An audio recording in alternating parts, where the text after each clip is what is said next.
Well, as I said, most of us walked to school, or few of us had cars and could drive.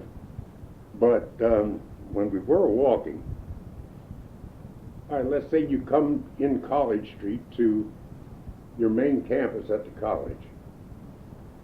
You cut across the campus heading out towards West Street, or you'd go down straight down High Street to West. And you and your buddy walk along, he's white, there's me, say, hey man, I see you tomorrow at school. He heads downtown to the chocolate shop, or to the Peerless or whatever. I go out, and I go home. So there was not a lot of hanging out together after school hours, because there was no mutual place for us all to hang. So said we had some pretty good friends. I made a lot of good friends. In a way, some friendships are still lasting. And we're still getting together every now and then. But during school, we knew that it was from the time school was out until the next morning, we just didn't see each other.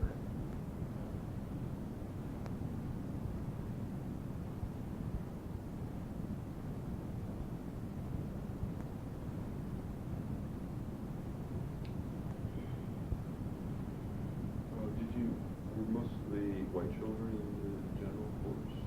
Yeah, oh yeah, definitely. What was the usual course for the black kids?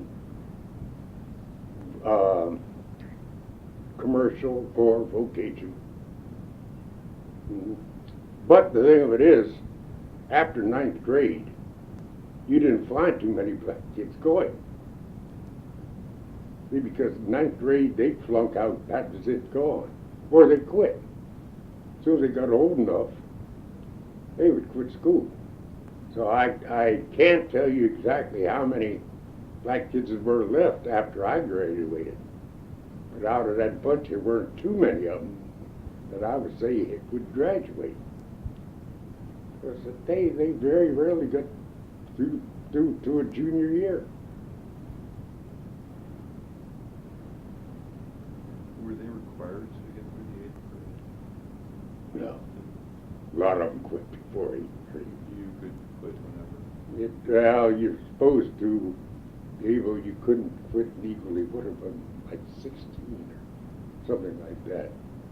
But again, it was kid, oh, hey, it's another black guy quit, let him go.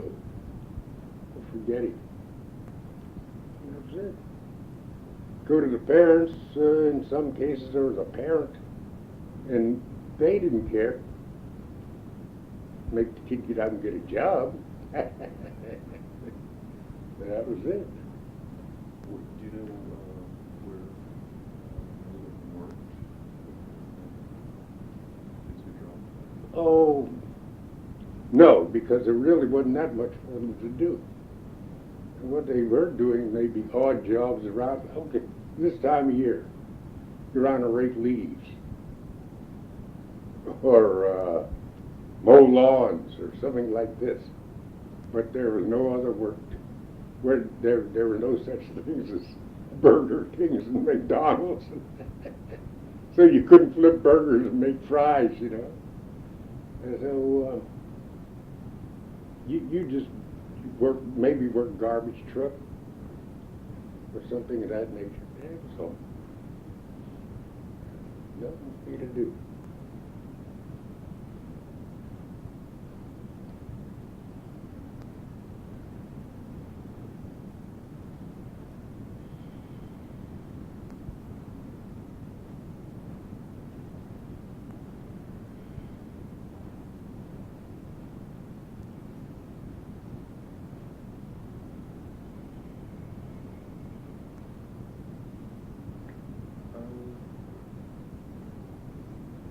In high school, did you socialize with people in your neighborhood after school? Oh yeah, sure. Hey, you know, on the corner of West and Linton Streets, right across the street from the Shiloh Baptist Church, Mr. Young, the teacher at the Wilson School, lived there. And he had a little building on his property. But after he retired, he missed the kids so much that he opened a little ice cream, soft drinks, and little stuff, very small place for the kids to hang out. Say it was a chocolate shop whittled way down. Yeah. And he had a jukebox in there. So we used to spend a lot of time hanging out there in the evenings. And then a couple times during the summer, they used to block off Linton Street, which is the 200 block. They'd block it off between West and Factory Streets.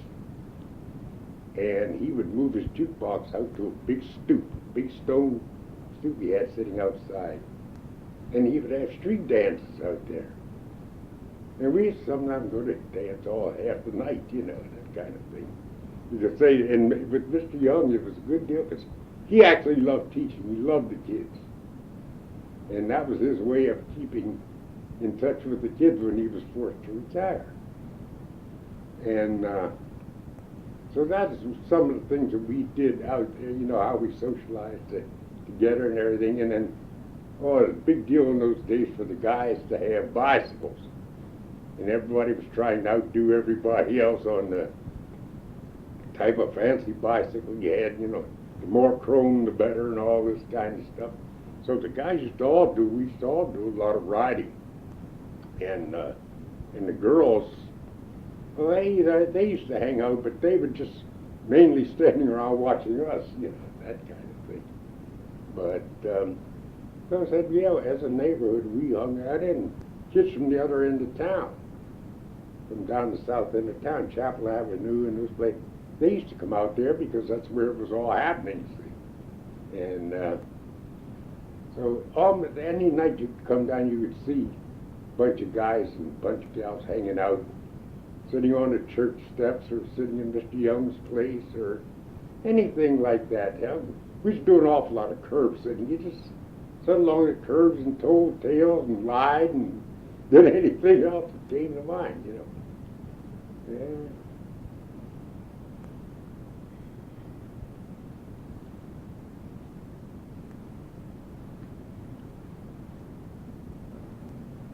So Anna Johnson, or now Anna Wilson, she was in classes. Yeah. Were there any others? Oh yeah, Martha Drake, or Martha Brown now.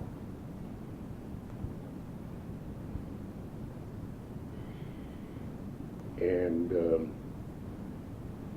Vivian Drew. Her dad was the minister at the West Street AME Church. And I don't know whatever happened to her. I haven't seen her since graduation. I don't even know whether she's still living or not. But now we all went there together. Two guys, that's Gus Hodge and Bill Byers, were leftovers. Of course, they came out in the Wilson building, but a couple of years before. But they graduated? Yeah. Mm-hmm. Like I say, they graduated in the class of 42 when they should have been in, say, like the class of 40 or 39, 40 or something like that.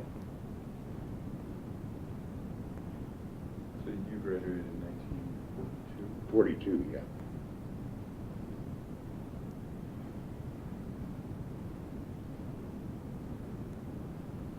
Yeah, it's been a long time. Yeah, I was just slightly past 17 when I graduated.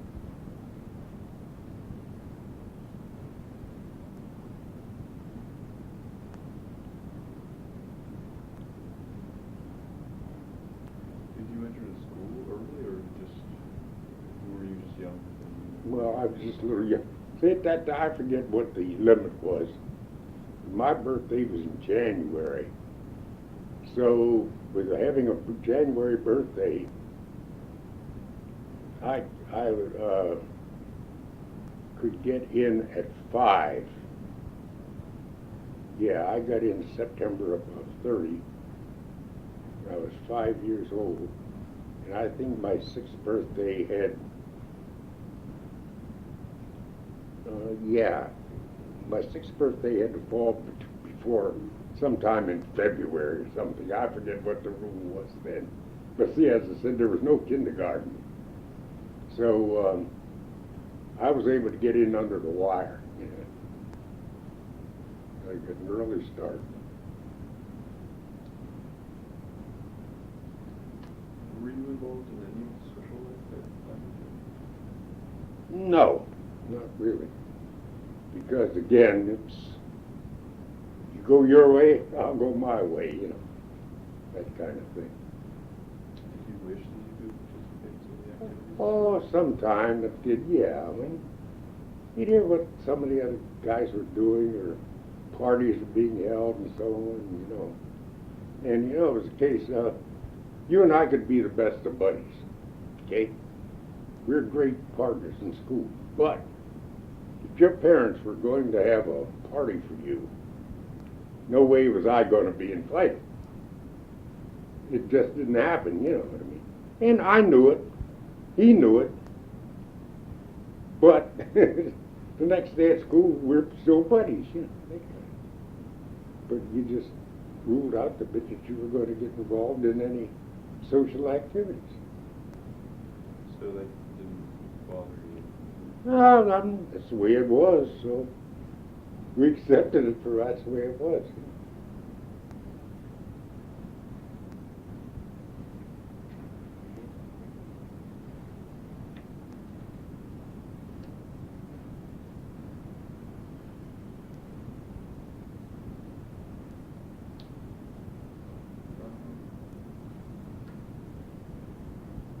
Do you think that the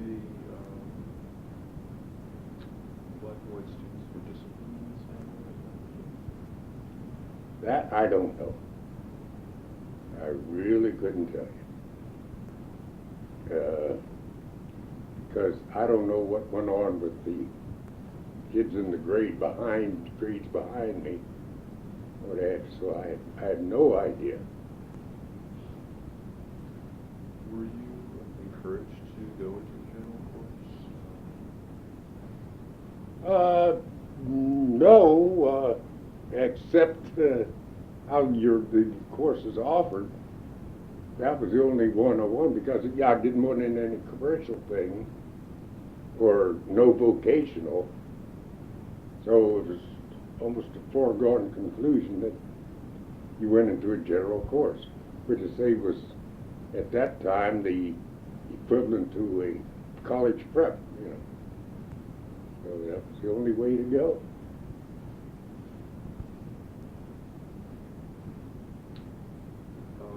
Were the other students from Wilson School, do you know if they were encouraged to go to the vocational course?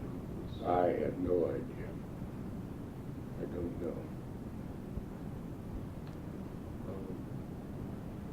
When did you know that you, did you know that you wanted to go to college at Wilson? Or? No. 'Cause really, in my neighborhood, and my folks, we didn't even talk about college. Because said college was something where guys up here to Western College Street wore little red beanies and had money, you know. And we knew our folks could not even think about sending us to college.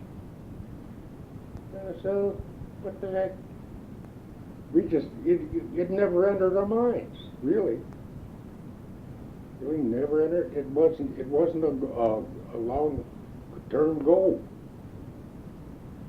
You just never thought about it. You weren't going to go to college, that was it.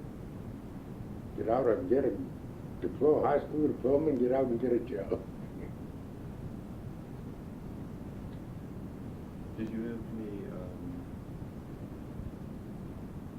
career girls at Lamberton? No. None whatsoever. Did any of the teachers encourage you to? No. No.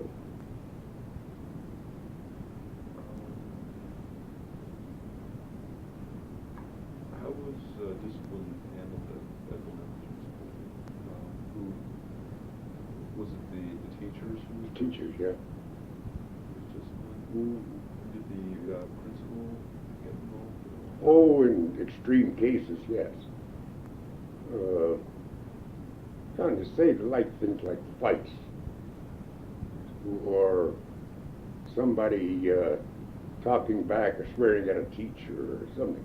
Then the principal got involved. But other than that, I think the teachers handled it right within their own classes.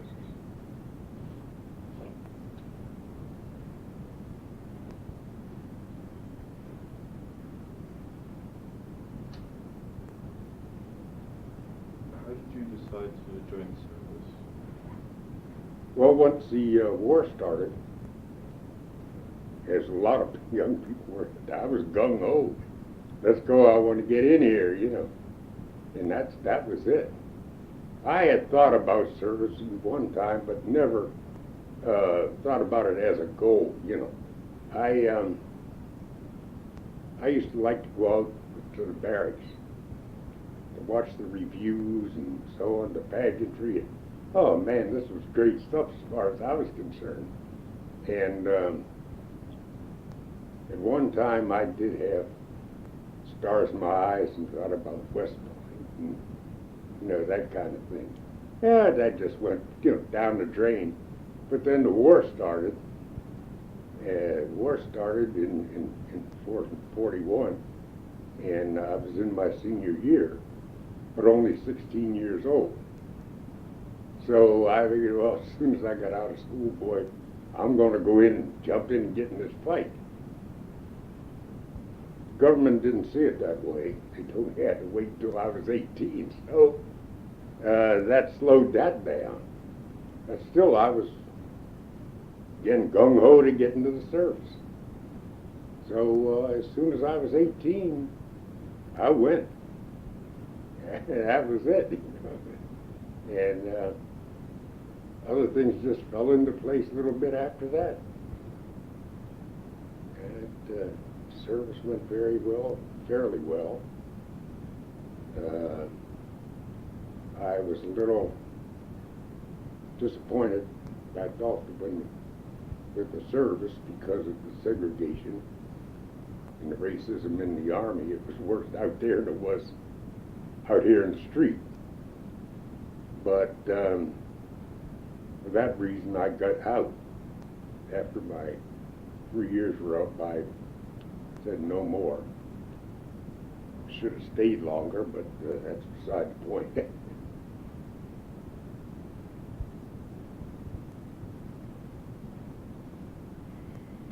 What did you do from the time you graduated to when you entered? Good. I worked at the old James Wilson Hotel for a while, and I worked at the chocolate shop. Oh. I jerked sodas at the chocolate shop. Yeah. How did you get those jobs? Well, the James Wilson, I had worked off and on at the James Wilson for years while I was even down as far as a freshman in high school. The James Wilson is where the safe harbor is there at the corner of Pitt and High Street. You know where I mean? Yeah. Okay. Well, anyhow,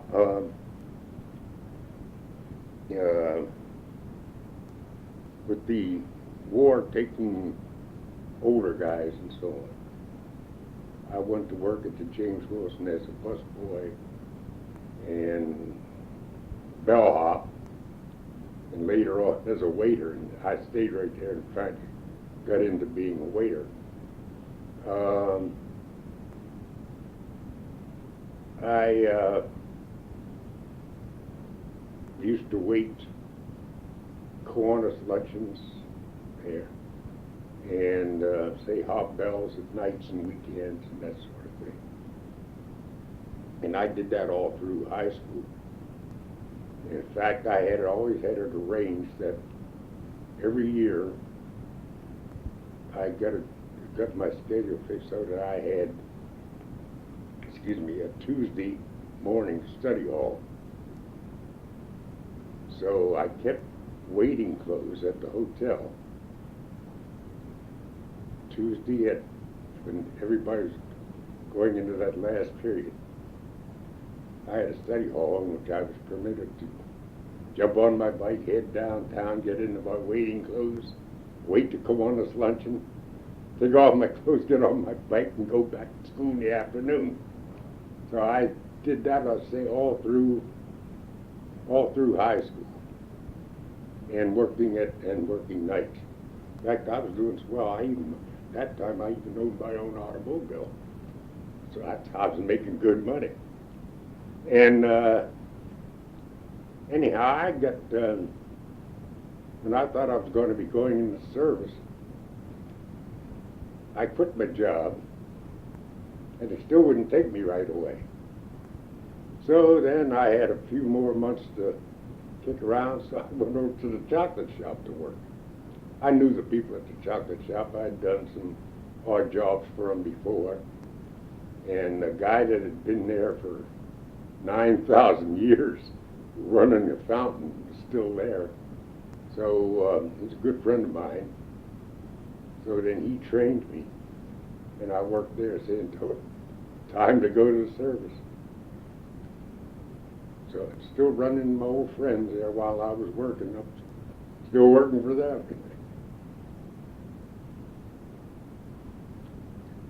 Was the chocolate shop desegregated by? Oh no, my God, no! It never was. It never got to be. When did it close? Ooh, I don't know. I really don't know.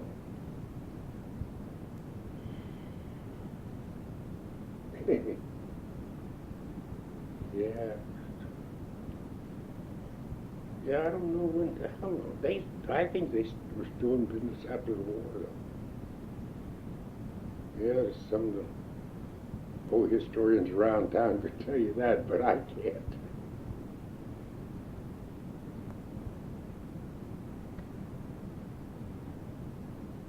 Did you drive to school to the language? Yeah, as soon as I was old enough for license, yeah. I bought my car in 41, in 40, I mean. So I drove in my junior year and for part of my senior year. And did you walk to school? Oh, yeah. Mm-hmm. Yep, we walked to school twice a day and walked home twice a day. Before they put in the cafeteria. I think the cafeteria opened by sophomore year. Yeah, so I guess, yeah, I was a sophomore when they opened the cafeteria, so that's when I stopped coming home every day for lunch. But it was a nice haul every day. Do you remember how long it took you? Oh, no, I don't know. It took a while, though, to be from college and Graham Street out to Linton Street. That's quite a hike, especially when you only got lunch hour.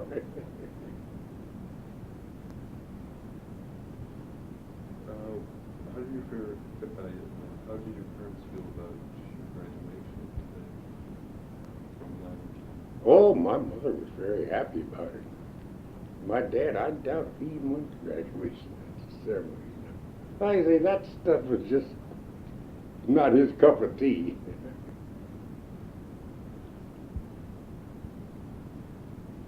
How did your parents feel about you entering the service?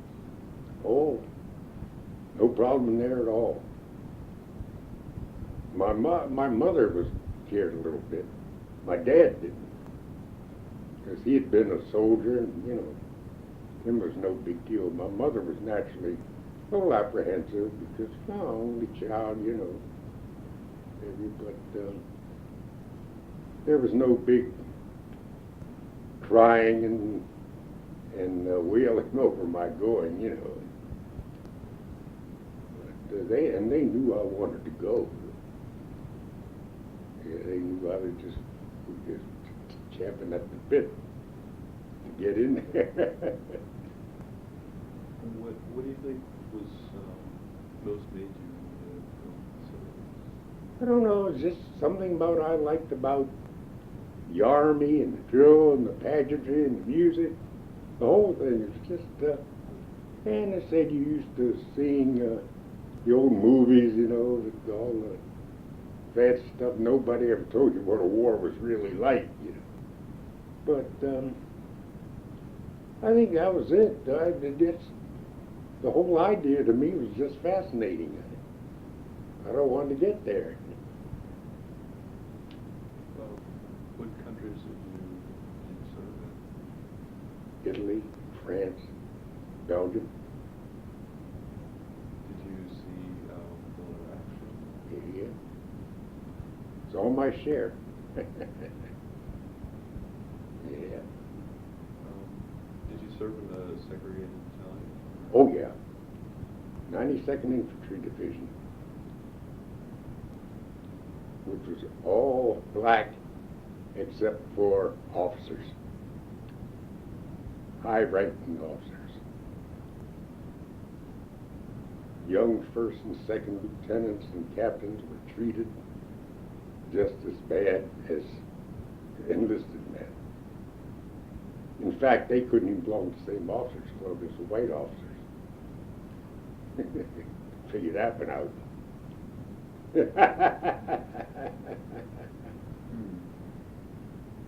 No, I'll tell you nothing that's real funny. A lot of people don't believe this. But I took my basic training in Camp Croft, South Carolina. Camp Croft was divided into two sections. You had a white part of the camp, you had a black part of the camp. I had friends from Carlisle who were in the white part of the camp, and I couldn't even go visit them. They couldn't visit me. But they were local guys. I couldn't cross the line. How did you feel about that? Didn't like it at all. It's one of the things that soured me with the Army. I figured, hey, hell, we're all doing the same thing. Why does it have to be this way? And the outfit that I served in, the Army did everything they could in the world to discourage the 92nd Division. But unfortunately, they couldn't. And, we were still there, we still fought.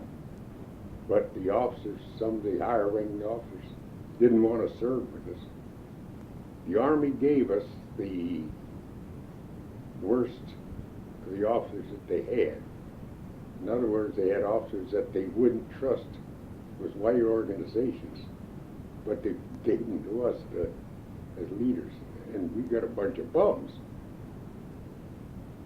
But that was one of the reasons why I said I decided, hey, I can't fight this. If I'd known what Harry Truman was going to do a little later on, I would have stayed, maybe. The only thing I wouldn't have wanted to go into Korea, but I don't know, maybe it wouldn't have had to have been, but the Army was really a bag of worms at that time. And so I think from some of the things, it still might be in some cases, but anyhow, it's one of the reasons why I got out. Decided to go back and be a civilian again. But I had a great experience in the Army. I was decorated. decorator once came out with a chest full of medals and all that kind of crap. But it's a good experience, great experience. Wouldn't have missed it for the world. What did you like about it? It was, I don't know. I think at that time, at that age, I had a thing for danger. You know, I can't quite explain it in words, but let's see something new. Let's see what happens if this goes this way and this goes this way. You know, that kind of thing. It was just living right to the edge all the time. And it happened to be that I was in an organization that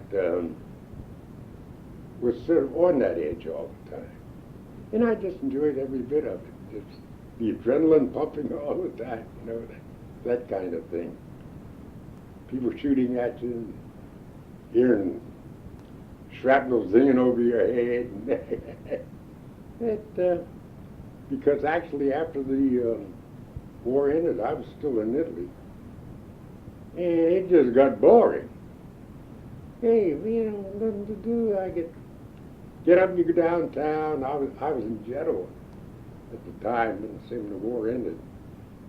I had commandeered a nice castle for a residence for my company. And we were living high on the hog, you know. But it was boring. There was nothing to do. Nobody was shooting at you anymore. Yeah. My mother thought I was nuts. I wrote home and told her I was bored, you know. Hey, I missed the fighting in this city. She told me I was crazy. But I mean, that was the way it was with me at that time. But see, I'm talking about an 18, 19, 20-year-old guy. 'Cause I was only 20 years old when the war ended.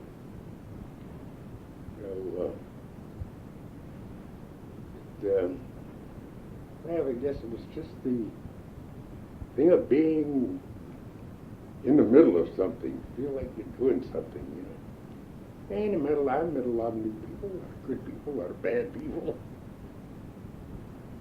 But it was fun.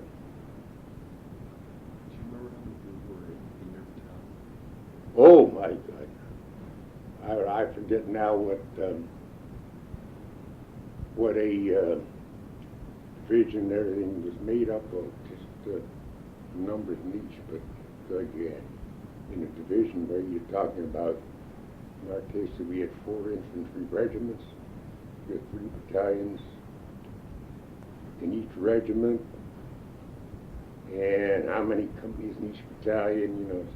So you're talking about an awful lot of people. Talking about thousands of people. I spoke with, remember the name of William Spraglin? Mm-hmm. Spraglin the other day. I think he was in the 97. Yeah. No. Was that up here on H Street? Mm-hmm. Yeah, he was too young.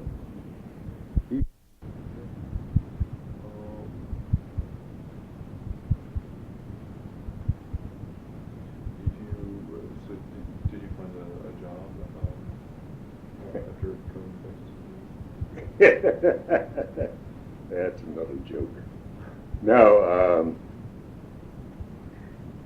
I had, when I came out, I did not have any intention of settling down at the moment. Because I figured, hell, like I said, I'd just been gone for 3 years. I wanted to kick up my heels a little bit. I had some money, you know. But I was discharged at Fort Indian Town Gap. And we got to the Gap on a Friday. And they told us when he checked us in and says, hey, we're not going to do anything about discharging you guys till Monday. So if you can get to your homes and so on, get home for the weekend and come on back Monday morning and get ready to be processed. Well, as it happened, when I got in, I called the folks, told them I was in the States, I was at the Gap, and so on. And Said that if I could get a ride, I'd get home Friday night. And it so happened I got a ride. I came home. And my mother asked me what I wanted to eat. I told her she had gotten it already. While we were eating, my dad said, "Hey, Bob, I'm glad you're getting out." I said, "Yeah, well," I said, "I just bought a new truck. You can go to work for me Monday morning." I said, "What?" I said, "Hey, I didn't intend to start work the day I got out. Come on, you know." And he started getting up pouty. Look, well, my dad was the type that my mother treated him like he was a little kid. In other words, if he pouts, give him what he wants, you know. So he went to the bathroom. Something my mother said, "Look, he bought this truck knowing you were going to be out soon, and he's made himself a pretty good debt for buying it. How about helping him out?" I said, "Yeah, but I wanted to do some traveling. I wanted to." "Yeah, I know. But anyhow." So I went to work. I got discharged on a Monday. Came home and I went to work for my dad on Tuesday. So I've been working ever since. I did take off a while, the late 1946, so I just told him, "Hey, the hell with it. I've had it for a while." And I went out to Michigan. Went out and lived with my aunt out there for, oh God, I don't know how long. And I got odd jobs just to keep myself in spending change, just to get away from home for a bit and get away from that truck, you know. And came home. Came home during this time of year, during hunting season, 1946. And I loafed around for a while and went on started. I did go back then and work for him a little bit more. And from there I went to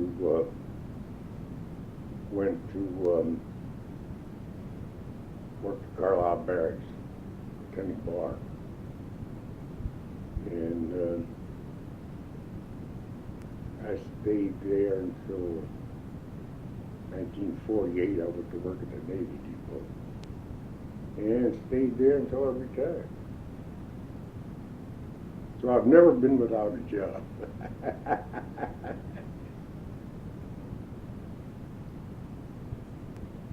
Did you notice any changes in Carlisle? Not really. Not really. Because you still had to go to the balcony at the movies. You still couldn't go into any of the decent restaurants. You went to the St. Charles. You know where the St. Charles is? Yeah.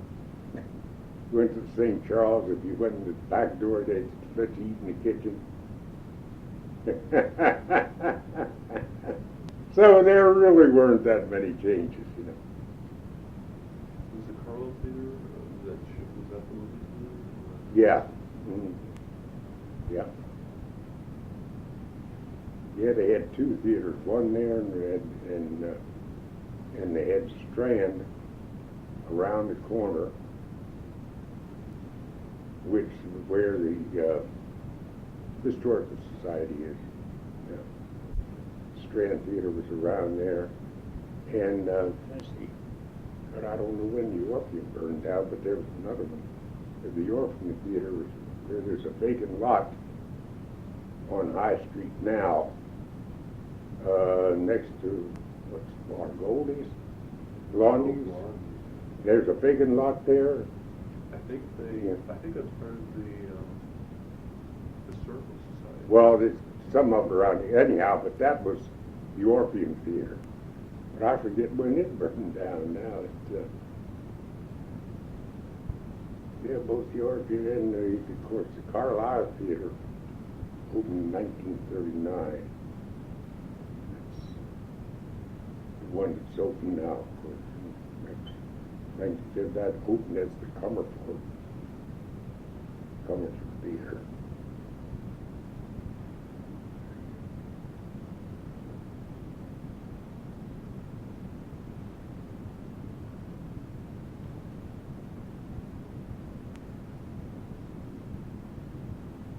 Were you, how did you feel about the lack of change? Didn't like it. Because I'm just like a lot of guys. Hey, man, we went out here and fought and bled and died like everybody else. The hell's going on, you know? But there was no big hue and cry about it. But we didn't like it at all.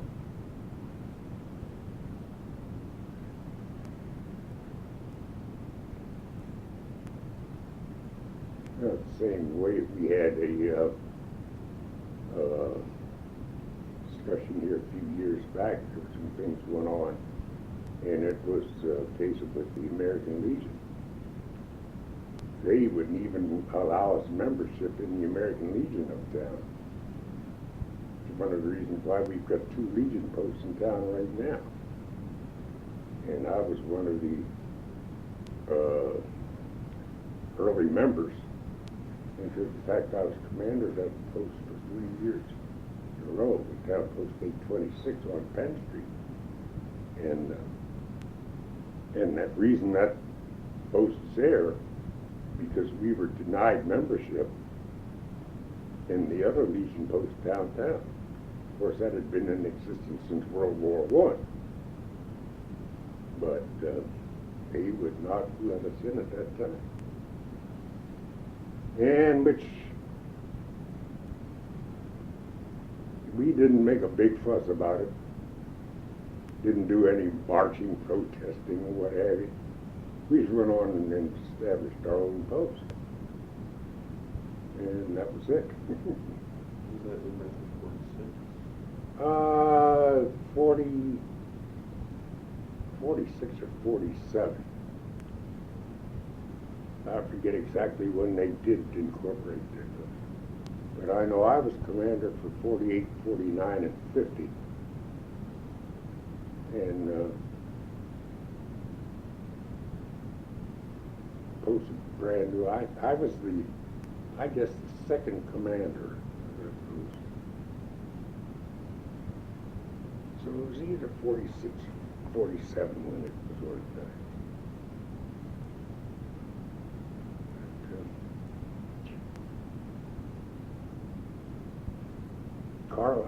Carlisle still has a lot of that, though.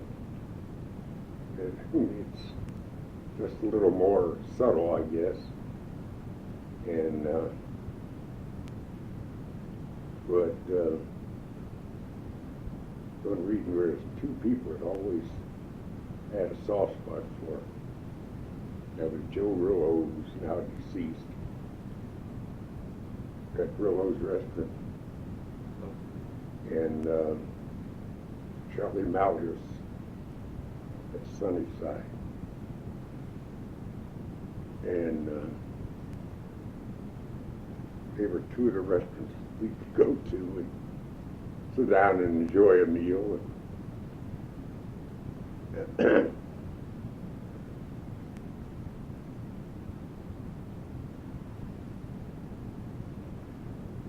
was,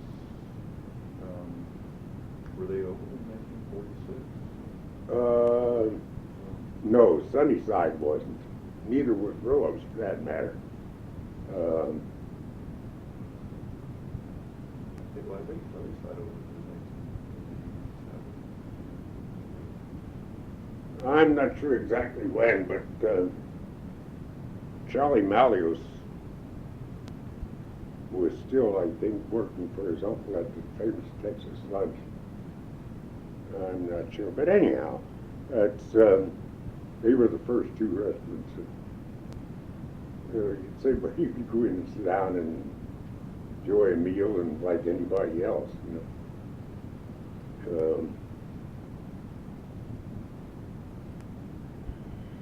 Yeah, try to think of it.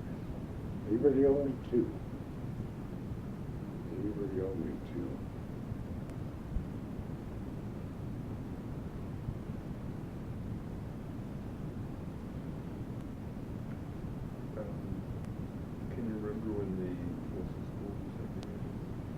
We were just trying to kick that around the other day.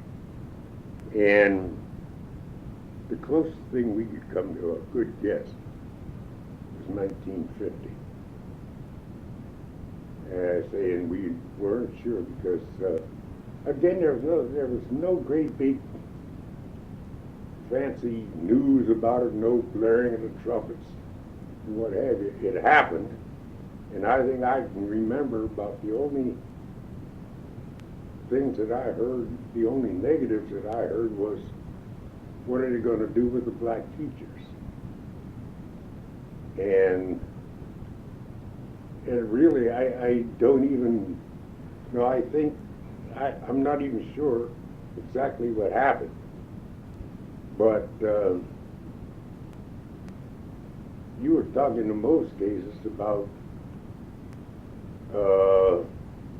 maybe one teacher who wasn't old and staying in jail. The rest of them, I think, were old enough to be retired and out anyhow. And so there was no great big fuss about it.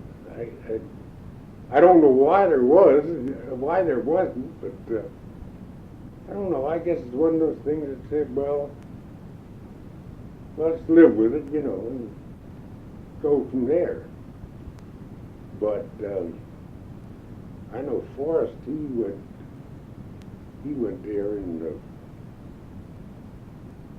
first grade,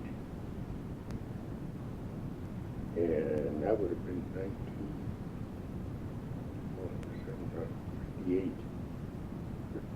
58. He went there in the first grade, and but I'll tell you where you can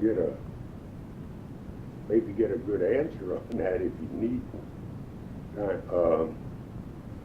Elmo Menser. He was the principal up there when Forrest went. I think he might have been the first principal. I'm not sure. Mentcer. Dr. Elmo Menser. And he was the principal of the Wilson School. Yeah. After the desegregation. And I don't know whether he was the first or the second principal, but he would know. Is he still in Carlisle? Yeah, I think he still is up. If you check telephone direct, you usually find him on North Street. North here, or is it longer? Yeah, I think you find him one or the other, West North or West Lawler, but Dr. Elmo Menser.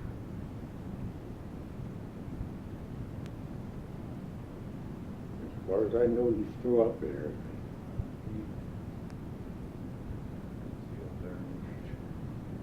Oh yeah. Well, he's younger than I am. Yeah. Mm-hmm. Yeah, he was in. I think he was in the class behind me, and either a year or two behind me.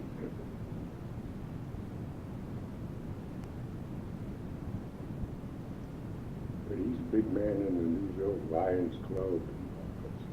He still does a lot of things. Better.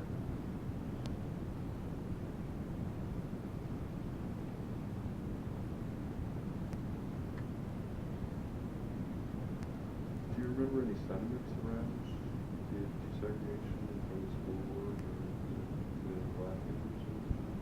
No, it is so odd that I can't remember anything like that.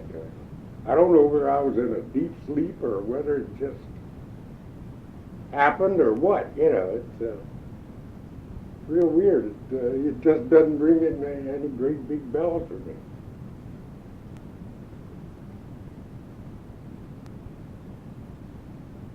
See, I was never one of these in the forefront of the desegregation thing. I wasn't a marcher or a screamer or a yeller. I didn't actually get involved in any of this kind of thing, I don't know, I might have, if they had, somebody had been doing something maybe about school or what have you, I might have been involved, but I can't remember anybody ever even saying anything to me or talking about it. The wife and I were both, of course, she's not originally from Carlisle, but we were talking last night, we couldn't come up with anything at all, could pinpoint any actions at all being taken or what have you to push the desegregation. I don't know.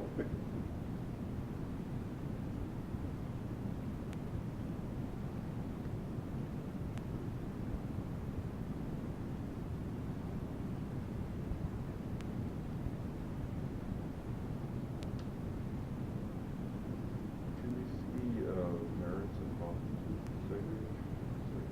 And list the closest schools to segregation? You think, do I say any merits? Merits and well, the merits of rural schools and segregation.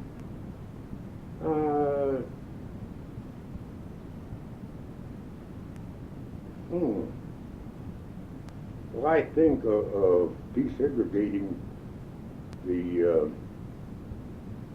schools did a lot more for the younger black kids in furthering their education. They get a different, completely different outlook and attitude about school.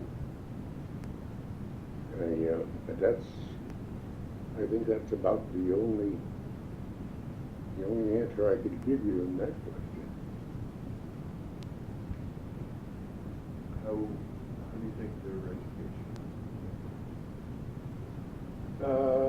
Well, I think we were, at the Wilson School, we were running a step or two behind the other schools. More attention was being paid to the other schools on the curriculum and a lot of other things. And we weren't getting it. The Wilson School, I think the attitude there was, hey, they got a building from a school, keep them so many hours a day, and excuse me, if they get this stuff on, if they don't, you know. That's more or less the attitude.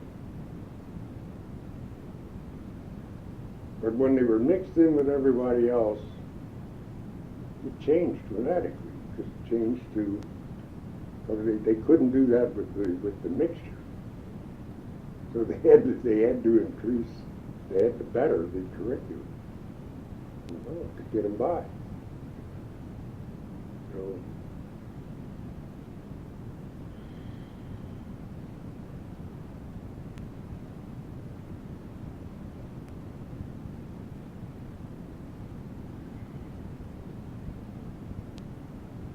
Are you glad that you went to the Wilson School? Yes, no. I guess I'm glad I went because I'm fortunate enough to be one of the ones that got through it and got out okay. And I guess maybe the experience was good in some ways. But I don't know, I think now seeing how the schools work nowadays in the way they did, well, starting back a few years ago, I think I would have been much better if I had not gone to the Wilson School. I don't know. You can't measure because I went through and I did everything that everybody else did. But I think, but with only 3 or 4 of us graduating, there might have been 10, 15. You know, I don't know. But soon as you get into Wilson School long enough, you get the same attitude as everybody else. Oh, what the heck? They don't care about me. Why should I care about anything? And nothing. You know.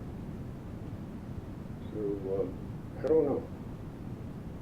It's a very difficult question if you stop to think about it.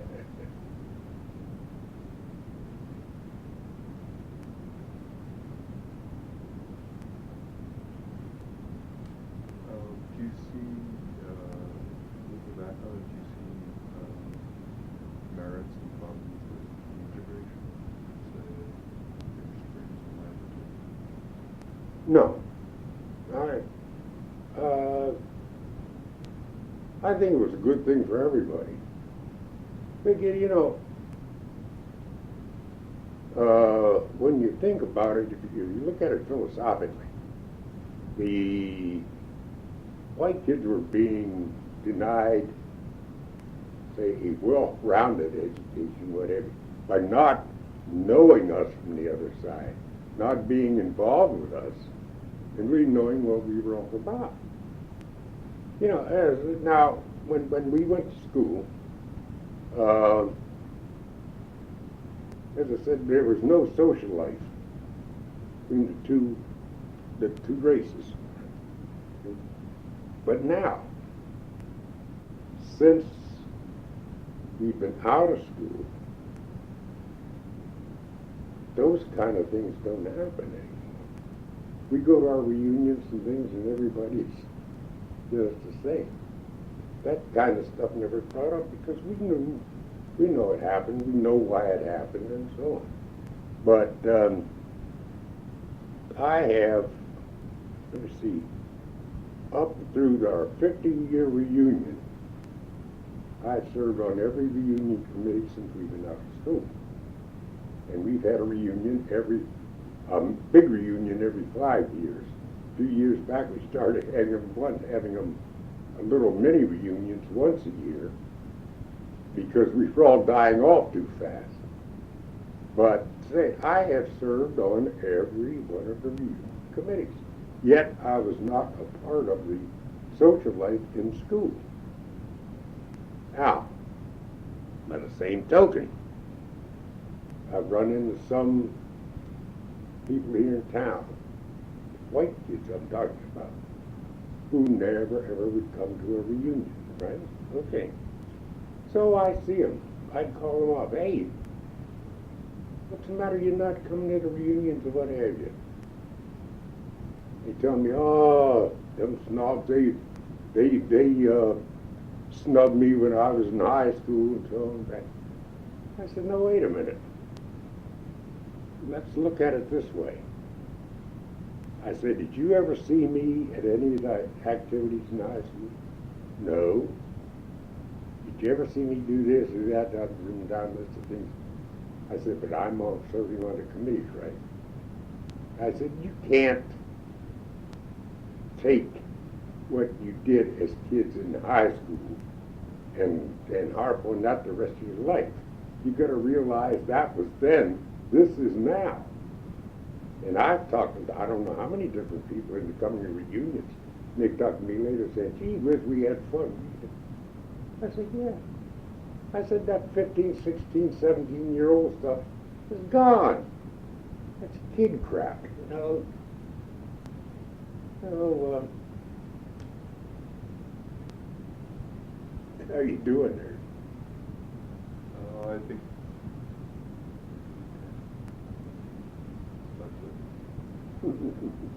yeah, if you well, coming in, starting to get a little tired, but what's one of my problems? I seem to run off the mouth and I keep running, and I ramble. No, not at all. It's great. Really, it's been very interesting.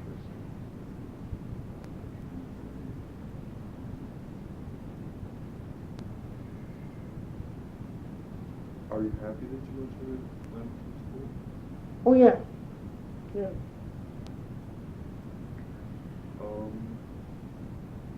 What changes have you seen in the town for years?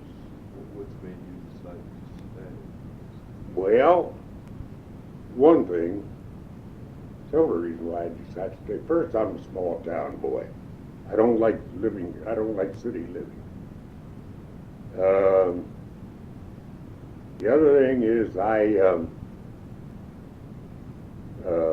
was able to get decent employment.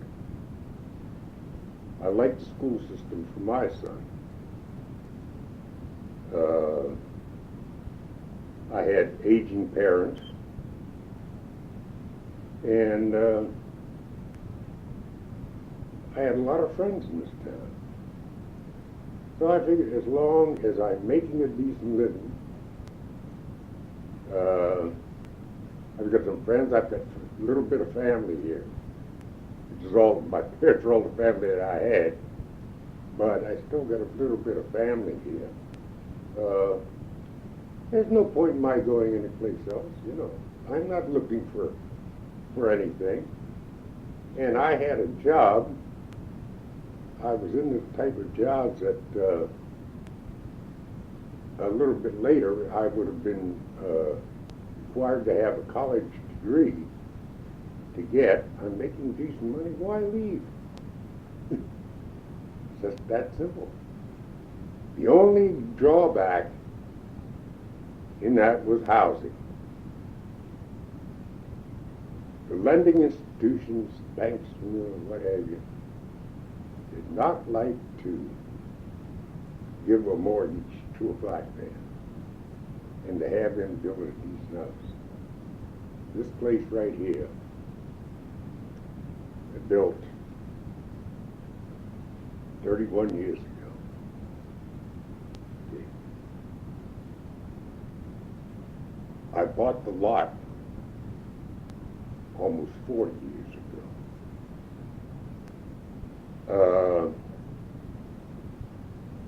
Prior to this house, I had owned other houses.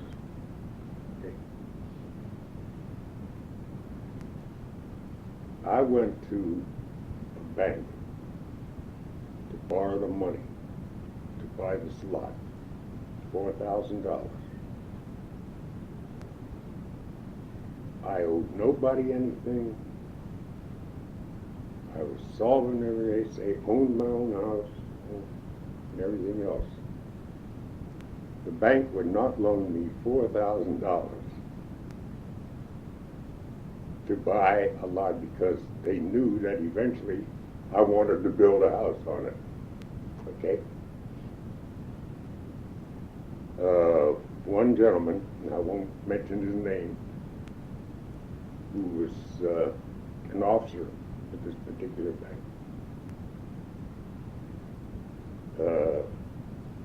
could not understand why the bank did not loan me the money. Because looking over my record, he said, there's no reason in the world. I said, hey, come on, you know why it was. And he says, well, maybe. And during the course of the conversation, I mentioned an insurance policy that I had that was about to mature and was worth $1,000. It was a 20-year endowment. It was worth $1,000. He said, are you sure you got a policy like that? I said, sure. He said, tell you what, this was on a Friday evening. He said, I'm going to dinner. He said, and I'll be back at 7 o'clock, 7:30 something. So in the meantime, get a copy of that insurance policy and bring it in. Let me see it. I did. He looked at the policy, said, good as gold. He said, tell you what, if you will turn this policy over to the bank, you need a hold as collateral. He says, I will, on a personal basis, loan you that money that you need for the lot. I said, fine, no problem. So that's how I got the money to buy this lot. Now, the same guy said, he said, there's one other thing. He said, when you think you're ready to build, there's only one thing, I ask you to come to me first. I said, hey, that's no problem. He said, another thing, if you want to buy anything else, say like you're going to buy a new car or something, come to me before you go to anybody else. I said, no problem with that. So, when a couple of years went by, and I figured we had enough equity, and in the house we owned and the lot to build. I went back to see him. In fact, I'd been talking to contractors and had plans, and so, you know. I went back to see him, and he looked at the plans, looked at what I was going to need to borrow on a mortgage. He says, under our terms, we can't do it. He said, because we require too much of a down payment type thing. He said, but you kept your end of the bargain. He said, you came to me first.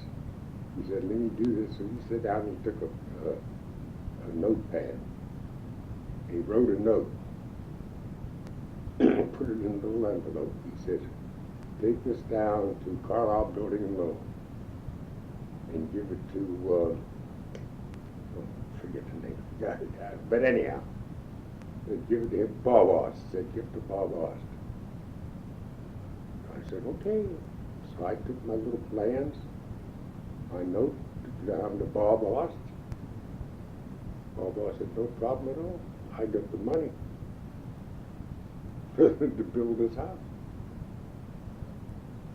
And see, that was all done on a one-to-one basis. And see, the banker still did not want me to build this house. A couple other people I know ran into the same thing, and what they did is they had white friends to buy the lots and what have you, and then sell it to them. That's the only way they got their place.